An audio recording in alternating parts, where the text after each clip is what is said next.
fazer as transmissões online do nosso culto. Hoje nós temos a nossa escola de discípulos e nós vamos estudar um pouco a respeito, continuar o nosso estudo a respeito do Sermão do Monte. Nós estamos chegando no capítulo 5, no versículo 17. Então eu peço que você, na sua casa, abra a sua Bíblia e a gente pode ler. 5,17, que diz para nós o seguinte. Deixa eu achar aqui. 5,17. Não pense que vinha abolir a lei ou os profetas. Não vim abolir, mas eu vim para cumprir. Até agora nós vimos que Jesus descrevendo o homem no reino celestial.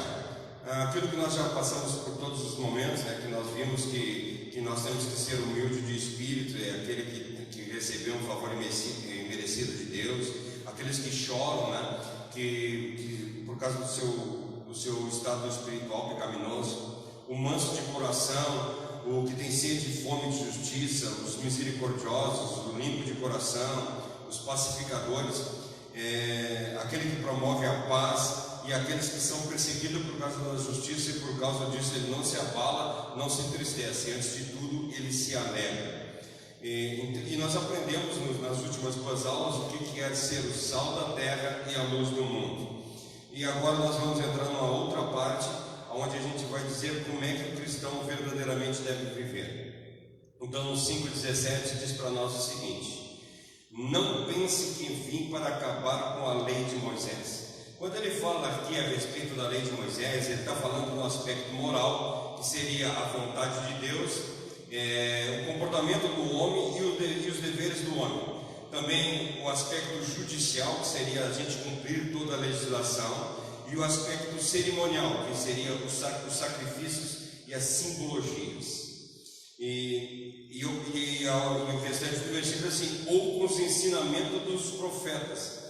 Tudo que está no livro profético, ele está se referindo a isso, ao Antigo Testamento, e hoje para nós também o Novo Testamento, que no próximo versículo, nós vamos ver no 18, que ele diz que nem um tio ou nem um i vai se passar, mas tudo vai acontecer. E no final do versículo 17 ele diz assim: não vim para acabar com eles, mas eu vim para dar o sentido completo. Eu acho que essa versão é a nova versão da linguagem de hoje, ela fala melhor o que ele quer dizer a respeito disso, que ele veio para dar sentido completo, ou seja, para prestar obediência, a plena obediência dentro do que está sendo escrito dentro da palavra de Deus, levando até as últimas consequências, ou seja, a morte de cruz, recebendo o castigo. Coloca para mim, Leonel, João 19:30.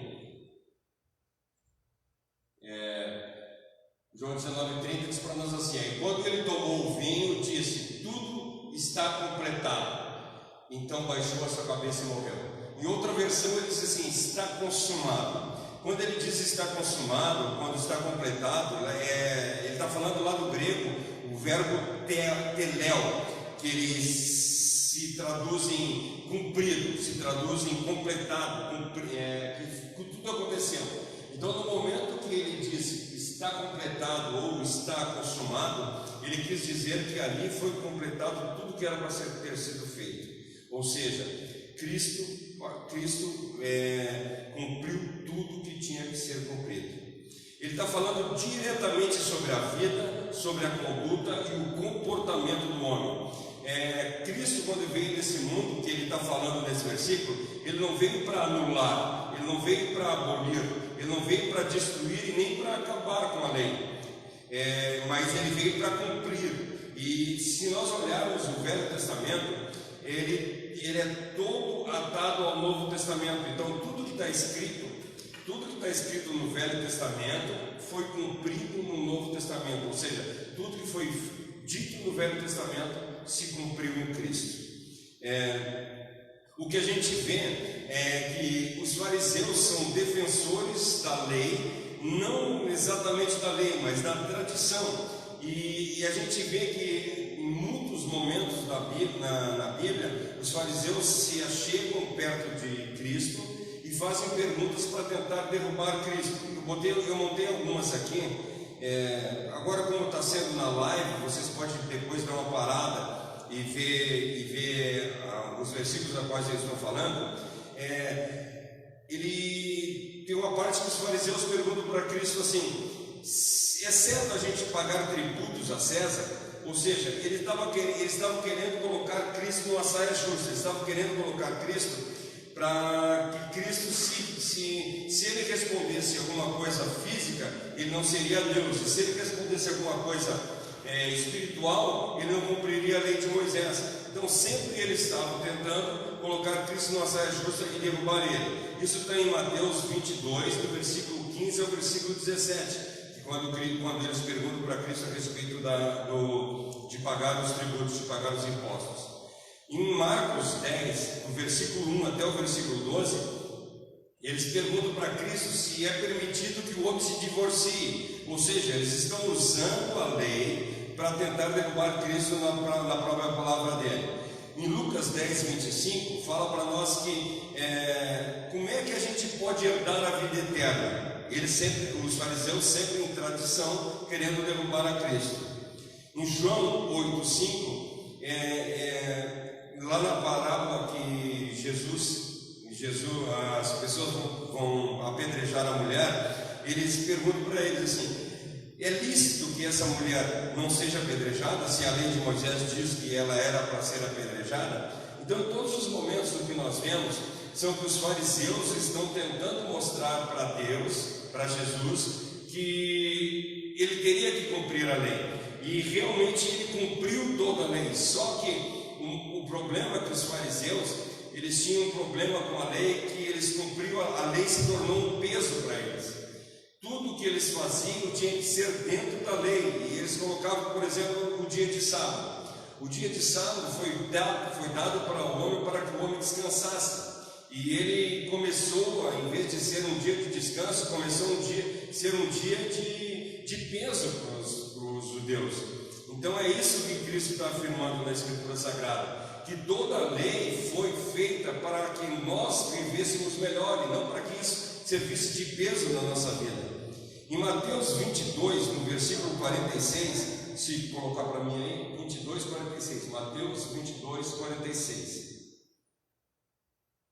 Jesus, depois de ter sido feito aquele monte de perguntas que podiam colocar em saia justas, em momentos difíceis, para colocar Cristo num momento difícil, ele responde isso assim: ninguém podia responder mais nada, e daquele dia em diante não tiveram coragem de lhe fazer mais perguntas. Ou seja, quando Cristo resolve responder verdadeiramente, não tem mais o que ser perguntado, porque ele fala o que é verdade, o que é para aparecer, no sentido que nós podemos ver que Cristo foi um homem acima de qualquer suspeita, e porque todas as perguntas que eles faziam para Cristo, Cristo respondia sabiamente.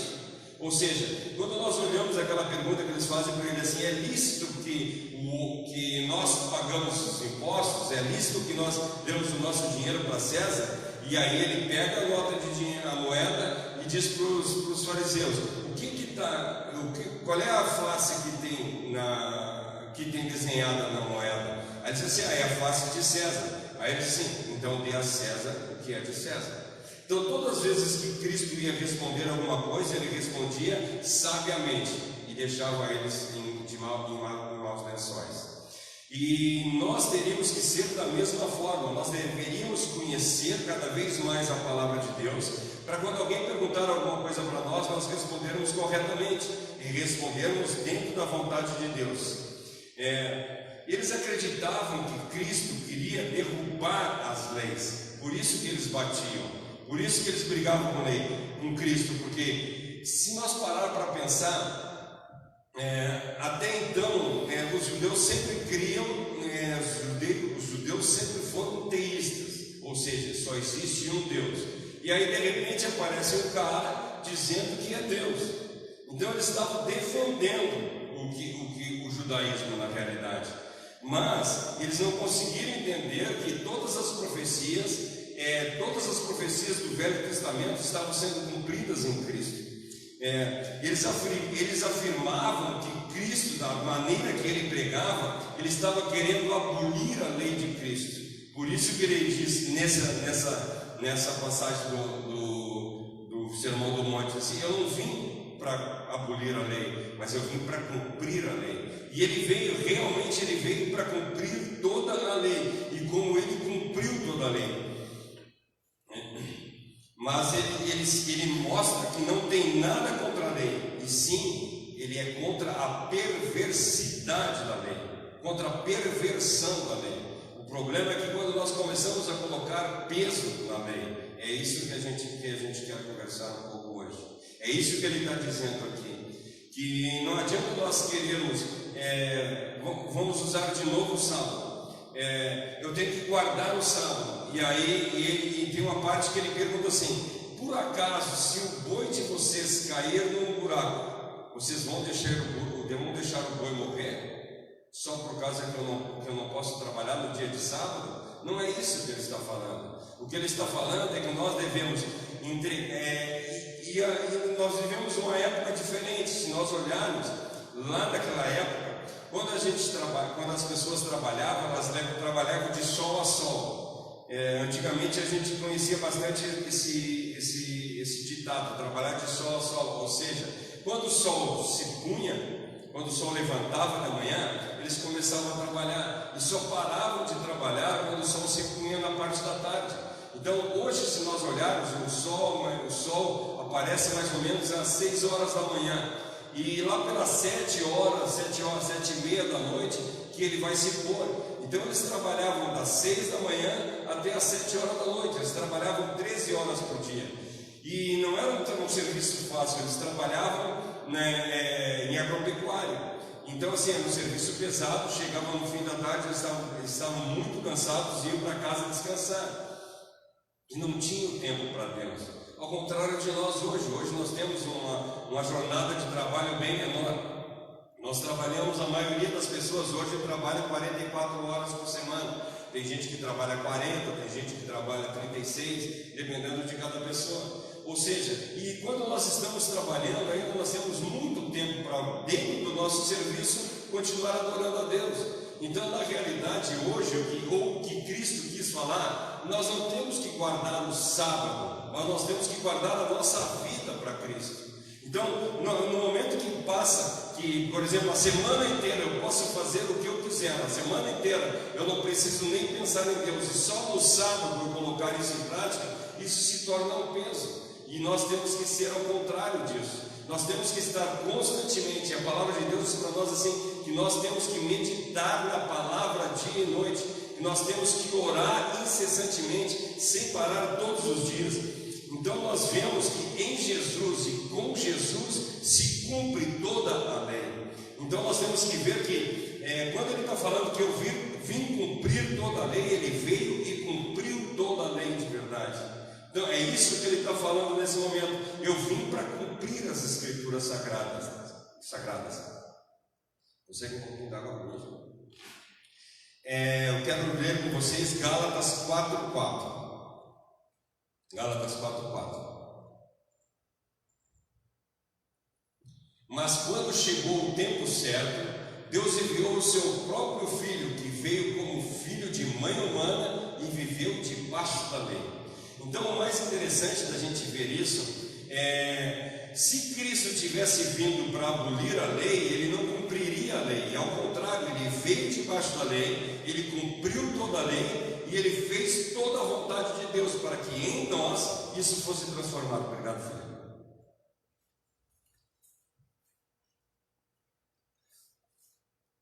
Então a gente está vendo aqui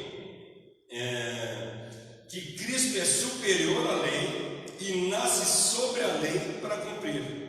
Ele é superior à lei porque nós lemos lá em João que diz: no princípio era o verbo era Deus e o verbo estava em Deus, e todas as coisas foram feitas por ele e para ele. Então nós sabemos que Cristo é a lei, Cristo é superior à lei, e ele se colocou embaixo da lei para cumprir a lei. E ele observou e ensinou as pessoas a observarem. Então muitas vezes nós dizemos assim: nós estamos livres da lei, nós não precisamos mais cumprir a lei. Não é isso, a palavra de Deus não está dizendo isso. O que Cristo falou no momento que Ele veio e morreu na cruz do Calvário por nós, que nós não somos mais salvos pela lei, mas nós somos salvos pela graça de Deus. Então, se eu sou salvo pela graça e não sou mais salvo pela lei, então eu não preciso mais cumprir a lei? Não, de forma alguma. Eu tenho que cumprir toda a lei, só que eu não cumpro mais a lei racionalmente. A lei foi imposta dentro do nosso coração. Nós cumprimos a lei de uma forma diferente. Eu costumo falar para as pessoas que quando nós cumprimos a lei para ser salvos, ou seja, eu não posso trair a minha esposa, porque se eu trair a minha esposa eu vou perder a salvação. Eu não estou fazendo isso por amor, mas eu estou fazendo isso por um peso, por uma necessidade.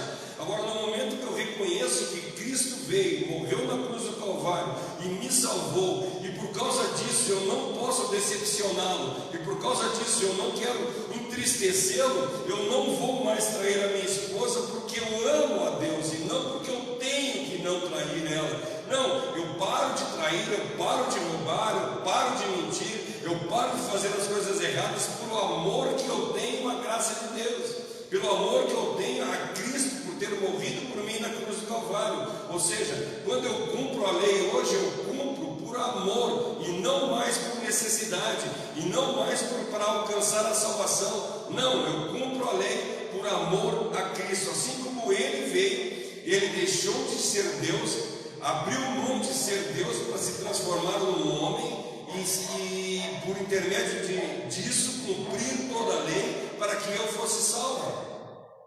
Porque a palavra de Deus diz para nós que se nós formos pecadores, nós não conseguimos alcançar o céu. Nenhum homem pecador consegue chegar no céu.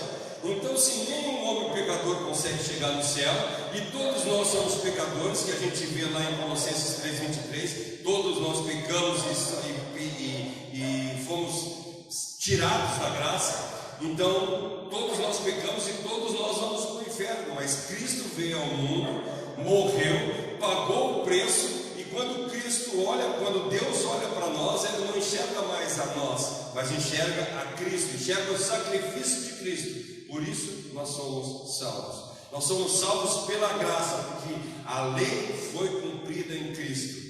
A cédula foi cravada na cruz. Todos aqueles nossos problemas, todas as nossas dificuldades, os nossos pecados foram cravados na cruz e lá nós fomos libertos. Então o que a gente pode dizer? Cristo nasceu sobre a lei, cumpriu a lei, ensina os outros a interpretar essa lei e a cumprir essa lei. Ele não veio para anular, mas ele diz que nem um tio, nem uma letra menor que seja a letra I, ela não pode ser tirada, mas ele veio para resgatar do poder da lei. Ou seja, ele veio não para anular a lei, mas para nos resgatar do poder da lei. Ou seja, Jesus cumpriu toda a lei quando foi apresentado. Se nós olharmos, ele foi apresentado, ele foi circuncidado, ele foi resgatado, e quando em sua vida ele cumpriu todos os preceitos da lei. Quando ele vai à cruz do Calvário, e lá ele morre fazendo-se maldição em nosso lugar. Ali ele cumpre toda a lei moral, toda a lei judicial e toda a lei cerimonial. Ou seja, os pecadores não podem entrar no reino do céu. Então ele morre por nós, ele se faz maldição em nosso lugar e assim ele nos salva. O castigo que nos traz a paz estava sobre ele, e sobre as suas pisaduras nós fomos sarados. Nós fomos sarados na pisadura dele. Glória a Deus.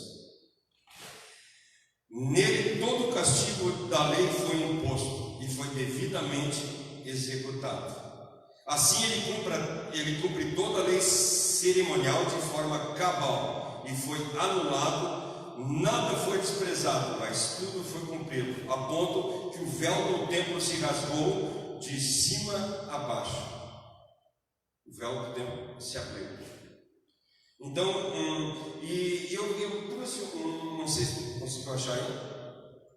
Está conseguindo? Só olha para mim se está enxergando lá em cima. Está enxergando? Tá. Então, assim, eu quero que vocês entendam. Vamos ver ali, bota ali a imagem ali, a do véu. Coloca uma imagem, se não for, eu peço para te passar para outra. Esse é o Santo do Santíssimo. Ó. Nós estamos aqui onde está o sacerdote, é um lugar santo, onde eles vinham e faziam os sacrifícios. Depois eles subiam aquela escada e entravam dentro do Santo do Santíssimo, que é lá em cima. Aquela cortina, aquela porta que tem lá, ela tem 9 metros de largura por 18 metros de altura. E ali que ficava o véu.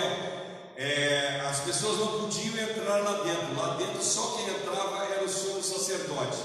Passa outra foto para nós. É mais ou menos isso aí. Aqui ela é vista de lado. Ali está o santo e lá o Santo do Santíssimo com o véu. Então aquela parte azul é o véu. Aquilo lá que se rasgou. Ele tem 9 metros, como eu falei, 9 metros de largura por 18 de altura. Passa outra foto. Visto de lado, como é que funciona, né? O santo e o Santo do Santíssimo. E a cortina ali. Passa outra. Acho que é só mais uma que tem, né? E aqui é para ver como é que funcionava o templo. Então, não sei se vocês vão conseguir ver, mas o 15 ali é o santo. É o santo. E o 16 é o Santo do Santíssimo. Né? Então, eu vou tentar mostrar aqui, não sei se consegue chegar. O 15 e o 16. Ali era a divisa. Para vocês terem uma noção como é que era o véu, que a gente diz assim, o véu do templo se rasgou. Sabe quando a gente imagina o véu, é que a gente vê nos casamentos, a mulher com o véu, né? Aquilo que é transparente. Esse véu não tem nada a ver com isso. Estudos dizem para nós que esse véu ele tinha uma espessura de 12 centímetros, entre 10 e 12 centímetros. Então é uma coisa bastante grossa. É um tecido com 72 dobras torcidas e cada uma dessas dobras tinha 22 fios. Então era desse tamanho assim, era um véu desse tamanho. E esse véu, ele se abre de cima a baixo, ele se rasga de cima a baixo. Para vocês terem uma noção, e tudo que acontecia, eu não sei, eu acho que eu não botei a foto do véu mesmo, né? A foto do véu eu me esqueci de pegar. Mas estou entrando na internet, esse aí também é a mesma coisa, o Santo do Santo, mas eu acho que do véu mesmo eu não peguei foto. Eu me esqueci de pegar. Ele tem várias imagens, ele tem várias cores, e cada cor mostra que eu queria que vocês soubessem, para vocês terem noção do que, como sempre, representa Cristo. Ele era azul, que significa a natureza celestial de Cristo. Ele tinha púrpura, que significa a realeza e soberania de Cristo. Ele era feito de linho fino, que significa a justiça de Cristo. E era branco, para significar a perfeição, a pureza e a santidade de Deus em Cristo. Então, tudo que tem no véu, tudo que tem no Santo do Santíssimo, tudo mostrando para Cristo. Tudo era feito para demonstrar Cristo. Isso é o mais interessante. Por quê? Porque nós vemos que a lei era uma sombra projetada do que é o real. O real é Jesus Cristo. Jesus Cristo é o sumo sacerdote, aquele que entrava dentro do Santo do Santíssimo e tirava o pecado do mundo. A ponto que João Batista, quando ele vê Cristo, ele diz assim: eis o Cordeiro de Deus que tira o pecado do mundo. Então, quando Cristo veio ao mundo, ele estava mostrando aqueles cordeiros. Se nós olharmos a vida de Abraão, aponta para Cristo, a vida de Jacó aponta para Cristo, a vida de Davi aponta para Cristo, todas as histórias do Velho Testamento apontam para Cristo. Está mostrando para nós que tudo era uma sombra que seria revelada em Cristo. E quando ele rasga o véu do templo, está dizendo: não existe mais separação entre o homem e Deus. Jesus Cristo, o homem, é o mediador. Não é mediador, errei a palavra. É o mediador. Jesus Cristo é o mediador. Nós não estamos mais sobre a condenação da lei. Aí eu gostaria que diz para nós, eu gostaria de ler agora Colossenses 2, o versículo 16 e o versículo 17. Colossenses 2, 16 e 17.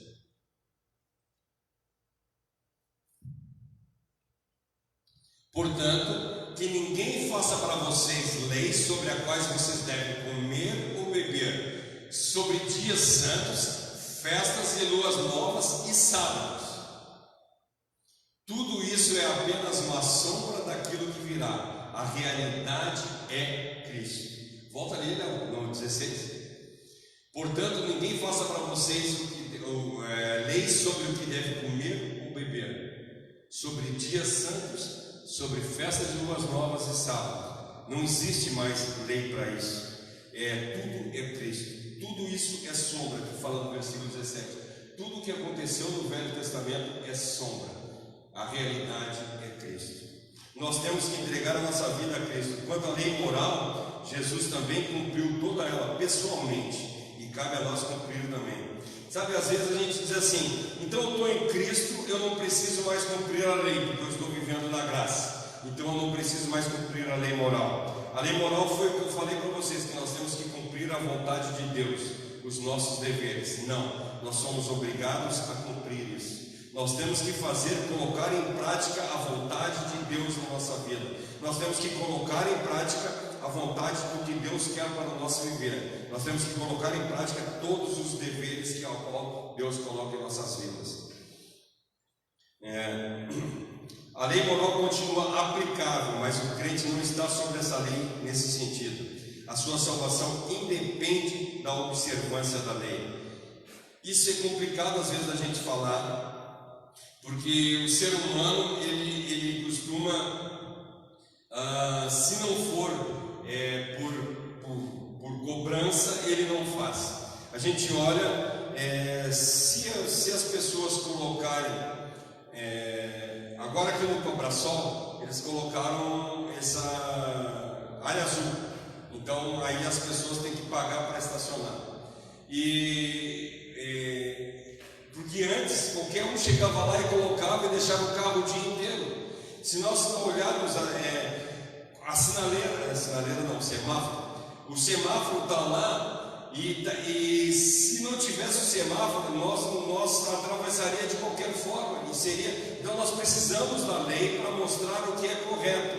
Mas se nós não formos severamente corrigidos, nós não fazemos as coisas.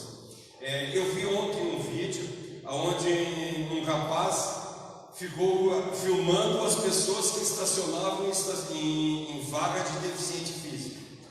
E nós vemos isso direto. Pessoas que não têm nada estacionam com a desculpa de se é bem rapidinho. Mas esse bem rapidinho, se chegar alguém que tem alguma deficiência, não vai conseguir.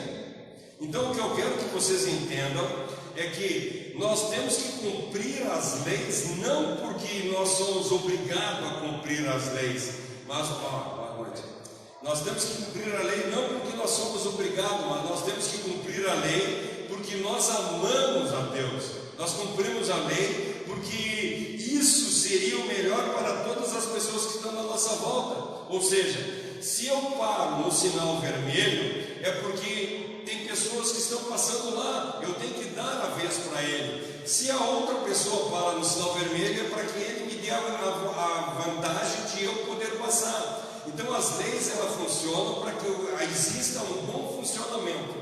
Então, na palavra, a lei moral diz isso para nós, que nós temos que cumprir a lei moral para que fique melhor para as outras pessoas. Ou seja, quando a gente ama uma outra pessoa, nós fizemos o melhor para essas outras pessoas. Então a lei moral, ela mostra para nós que nós temos que amar ao nosso próximo. Isso que é a lei moral, e nós temos que cumprir.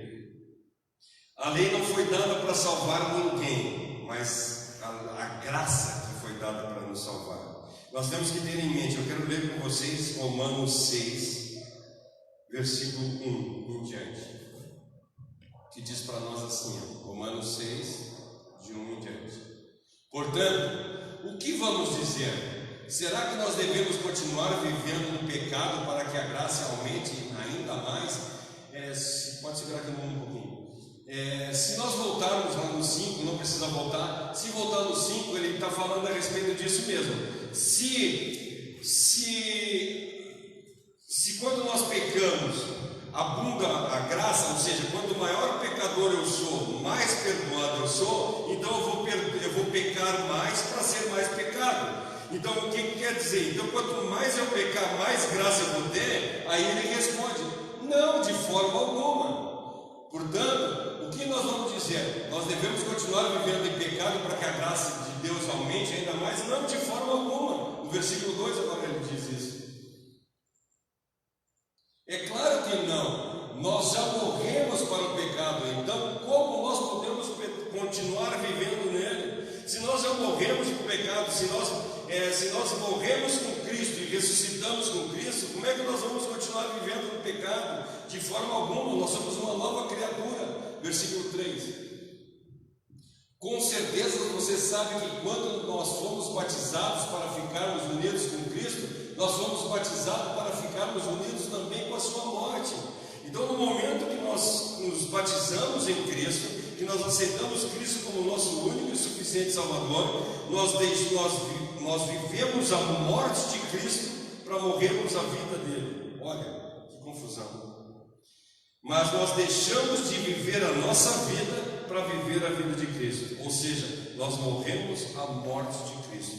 Então nós deixamos de viver a nossa vida, está em Gálatas 2:20, porque já não vivo mais eu, mas Cristo vive em mim. Vamos para o próximo versículo? 4. Oi? Assim, quando nós fomos batizados, fomos sepultados com Ele por termos morrido junto com Ele. E assim, para que assim como Cristo foi ressuscitado pelo poder glorioso do Pai, assim nós também vivemos uma vida nova. Na outra versão diz que nós vivamos uma novidade de vida. Então o que nós temos que fazer? Deixar de viver a nossa vida antiga e viver uma vida nova. Vocês podem ler em casa até o capítulo 14, tá? Até o versículo 14. Pula lá no 14, lá no 13 para nós não. Eu não vou ler tudo, senão vamos esticar muito. E também não entreguemos nenhuma parte do nosso corpo, o corpo de vocês, não entregue nenhuma parte do corpo de vocês ao pecado, para que ele a use a fim de fazer o que é mal. Pelo contrário, como as pessoas que foram trazidas da morte para a vida, entregue-se completamente a Deus, para que Ele use vocês a fim de fazer tudo que é de direito. E o versículo 14: o pecado não dominará vocês, pois vocês não são mais controlados pela lei, mas vocês são controlados pela graça de Deus. Nós não somos mais controlados pela lei, nós somos controlados pela graça de Deus. E é isso que é maravilhoso. É isso que é bom na vida da gente, porque nós não vivemos mais obedecendo a lei, mas nós vivemos na graça de Deus. E por nós termos sido salvos por Cristo, nós somos felizes e alegres e cumprimos toda a lei por amor.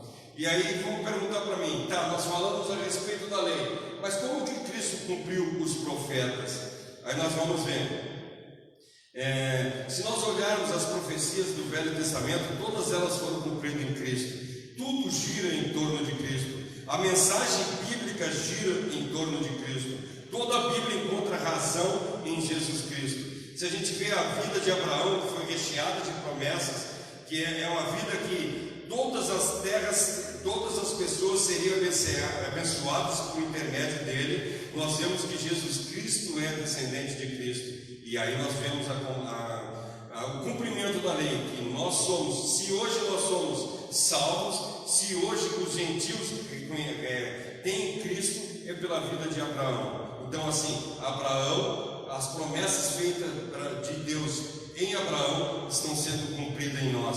Nós vemos o cumprimento da lei dos profetas em Davi, que ele fala para nós que Davi teria a descendência de Abraão, sempre teria um rei no poder. E nós vemos que Cristo é descendência de Abraão e Cristo é o nosso rei. Nós vemos as profecias que remetem todos os instantes em Daniel. Todas as profecias de Daniel se refletem a Cristo. As promessas do Messias prometido no Novo Israel, mais de 400 profetas promessas, todas elas cumpridas em Jesus Cristo, o Nazareno. Vamos ler 2 Pedro, Léo. 2 Pedro, capítulo 1, versículo 15. Portanto, farei tudo o que puder para que depois da minha morte vocês lembrem-se sempre destas coisas. 16.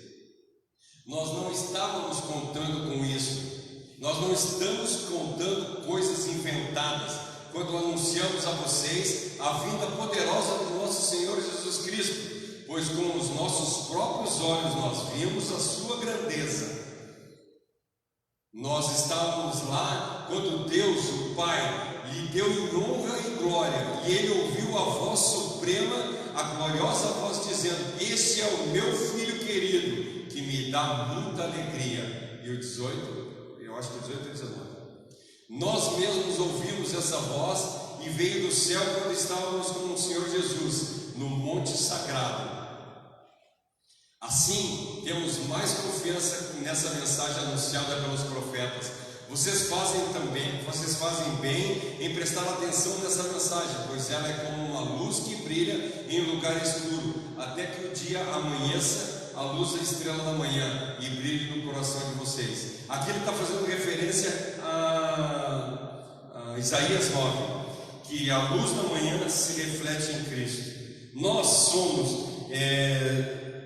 andamos dentro dos caminhos de Deus. Nós vemos lá em Lucas, veio para nós Lucas 24, versículo 19 a 21. É no caminho de Emaús. Lucas 24, versículo 19 a 21. O que foi? Perguntaram ele, e ele respondeu: o que aconteceu com Jesus de Nazareno? Esse homem era profeta, e para Deus e para todo o povo ele era poderoso em atos e palavras. Os chefes dos sacerdotes e os nossos líderes o entregaram para ser condenado à morte e o crucificaram. E as nossas esperanças era que ele fosse o que iria libertar o povo de Israel. Porém, faz 3 dias que ele morreu e nada aconteceu. Aí no 25. Então Jesus lhe disse: como vocês demoraram a entender, a crer em tudo que os profetas disseram? 26. Pois era preciso que o Messias sofresse e assim recebesse de Deus toda a glória. Então muitas vezes nós achamos, como esses dois a caminho de Emaús, que acabou. No versículo 19 diz assim: nós acreditávamos que ele era o Salvador, mas faz 3 dias que ele morreu e nada aconteceu. E ele disse: como vocês demoraram para entender que precisa que o homem morra, que precisa que o Salvador morra para que seja libertado? Como é que nós vamos receber a herança se a pessoa continua viva? Os meus filhos nunca vão receber herança enquanto eu estiver vivo. Na minha morte eles vão receber herança. E a mesma coisa foi Cristo. Nós jamais receberíamos qualquer coisa, qualquer salvação, qualquer graça, se Cristo não tivesse morrido na cruz do Calvário. Ele veio, morreu, pagou o preço e assim nós recebemos a salvação. Agora vamos para o versículo 18. Mateus 5,18. Nós falamos do 5,17. 5,18. Mateus 5,18. Diz assim: eu afirmo a vocês que isto é verdade. Enquanto os céus e a terra durarem, nada será tirado da lei, nem a menor letra, nem qualquer acento, e assim será até o fim de todas as coisas. Todas as leis vão ser cumpridas, e elas foram todas cumpridas em Cristo. Essas palavras são as palavras de Deus. Como é que nós podemos dizer que a palavra de Deus deixou de existir? Como é que nós podemos dizer que a palavra de Deus não é para ser cumprida, será a palavra de Deus?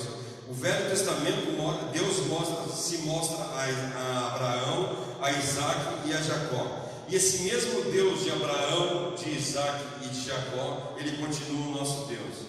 Por isso que eu acho interessante às vezes a gente dizer assim, o Deus de Abraão, de Isaac e de Jacó, e o Deus do Cláudio também. O mesmo Deus que era deles é o mesmo Deus que é meu. Qual a diferença entre eles e eu?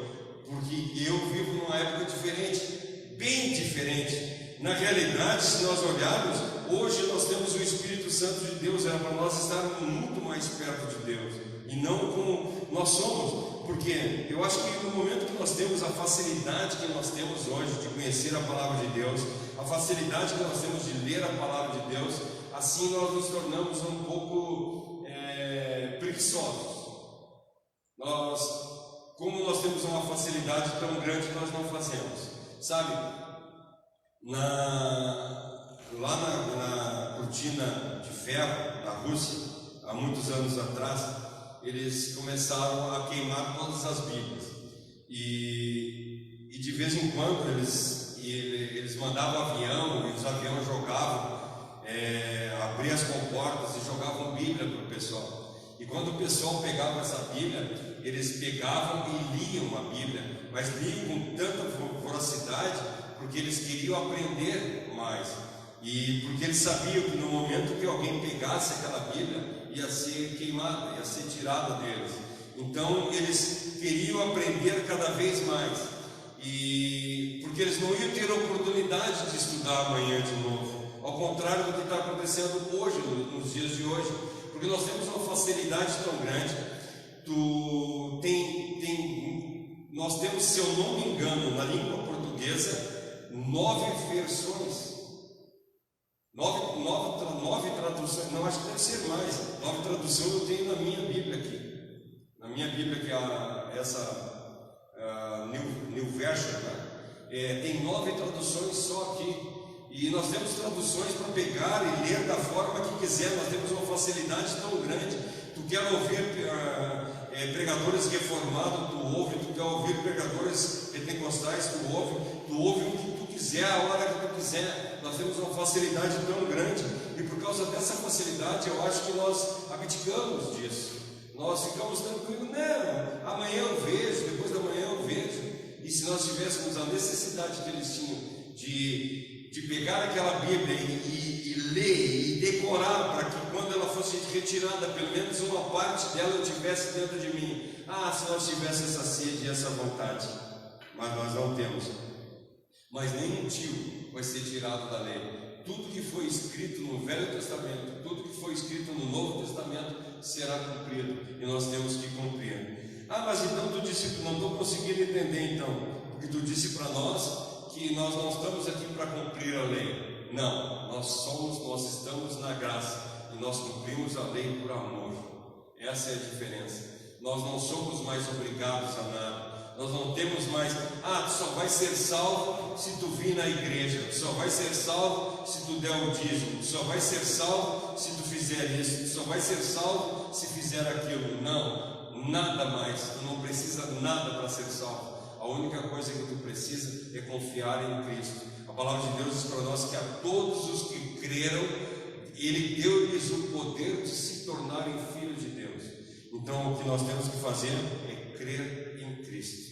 Somente crer em Cristo, mais nada. Mas no momento que nós cumprirmos, nós amarmos Cristo e crermos em Cristo, nós não faremos as coisas erradas, nós cumpriremos todas a lei. Versículo 19: portanto, qualquer que desobedecer ao menor mandamento e ensinar aos outros a fazer o mesmo, será considerado menor no reino dos céus.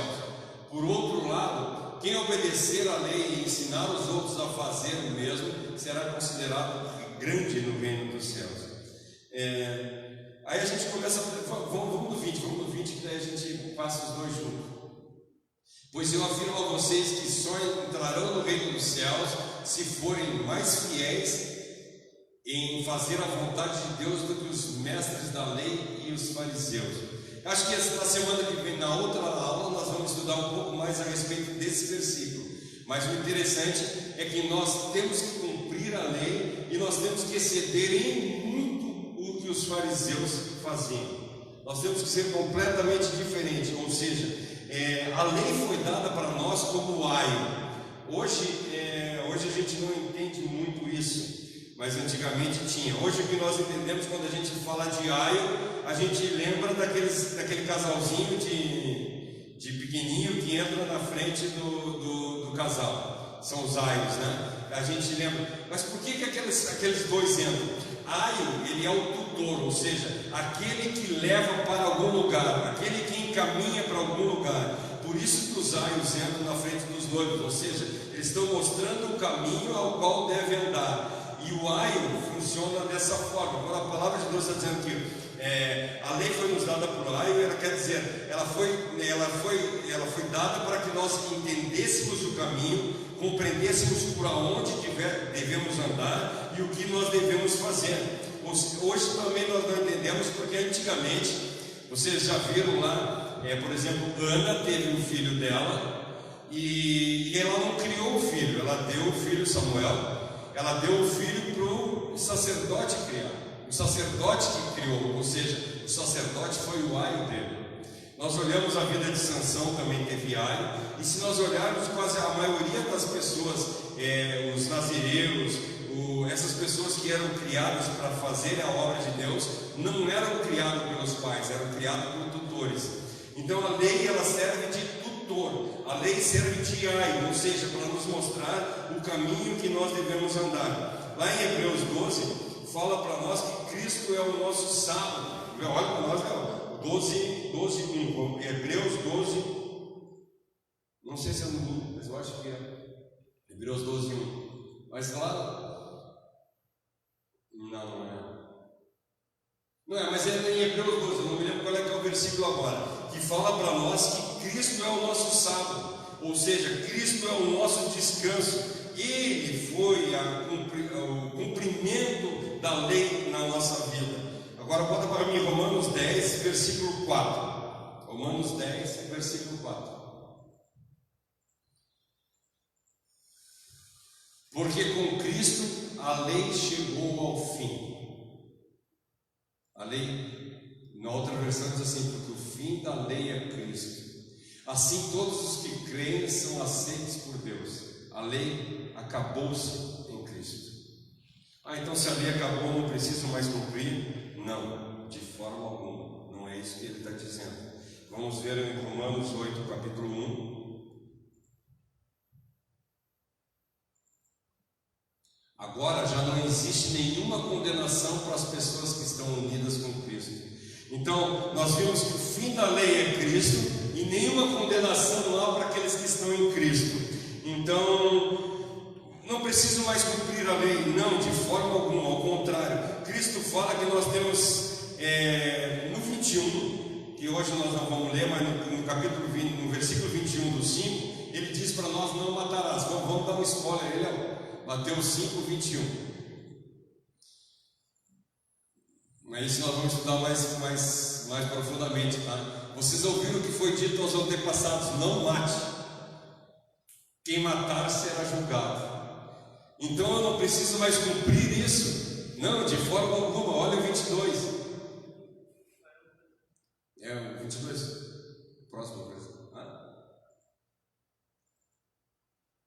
Mas eu lhe digo que qualquer um que ficar com raiva do seu irmão será julgado. Quem disser ao seu irmão: você não vale nada, será julgado pelo tribunal. E quem chamar o seu irmão de idiota estará em perigo para ir do fogo eterno.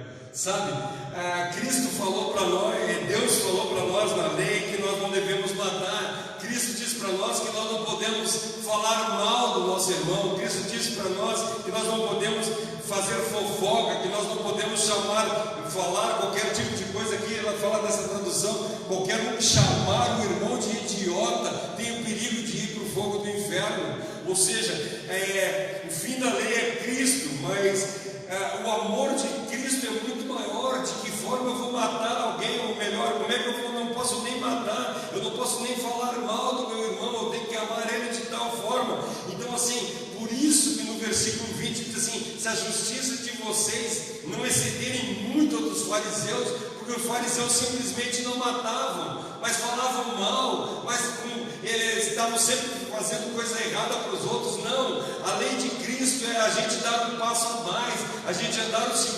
segunda milha. Quando alguém pede para nós a túnica, a gente tira também a capa e dá para eles. Cristo manda que nós façamos que a lei. A nossa justiça tem que exceder em muito a lei. Nós temos que amar as pessoas sem elas serem merecedoras, assim como Cristo amou. Sabe quando uma pessoa te faz alguma coisa errada, ao invés de tu falar mal dela, tu vai lá e abraça ela e fala bem dela. É isso que Cristo nos ensina. Então quando ele diz que o fim da lei é Cristo, porque não é mais para nós andar somente naquilo que foi dito, mas nós andarmos mais do que isso, nós fazermos mais do que isso, nós andarmos no caminho de Deus de verdade, ou seja, nós sermos verdadeiros adoradores da palavra de Deus. É isso que ela fala para nós. Sabe, nós temos que agradecer todos os dias por Deus ter mandado Cristo para cumprir a lei por nós, porque nós não conseguiríamos cumprir a lei, nós não conseguiríamos fazer. Eu acho o seguinte: se tu queres cumprir a lei, como eu vejo que tem algumas igrejas hoje que continuam que tem que cumprir a lei, se tu quiser cumprir a lei, nós temos que cumprir todas as leis, mas todas as leis cerimoniais, as leis judiciais e as leis, todas as leis, não esqueci a outra, cerimonial, judicial e moral. Nós temos que cumprir todas as leis.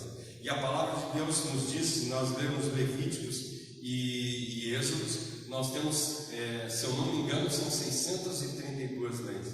A gente vê pessoas dizendo assim: nós temos que cumprir os 10 mandamentos para ser salvo. Não, querido, se tu quiser cumprir toda a lei de Deus, tu tem que cumprir os 632 mandamentos. Então se torna um pouquinho mais complicado do que a gente acha. A lei manda que nós fôssemos circuncidados. Então eu vou ter que ser circuncidado. Para cumprir toda a lei, eu tenho que fazer tudo que Abraão fez, tudo que Cristo fez. Então é bem mais complicado.